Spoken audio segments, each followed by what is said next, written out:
ቀርበው ካላዩት በሩቅ የሳሉት ሳይቀርቡት ማጥፋት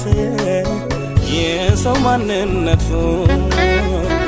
አይደለም ከፊቱ ቀርበው ያዩት ለቅነው እሱ ነው እውነቱ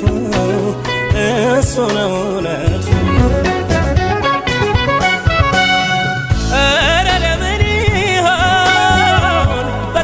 ሳዩኝ በርቀት የሚያሞኝ አጥፍቼም ከሆነ ጥፋቴን ነግረውኝ ቀርበው የማይመክሩኝ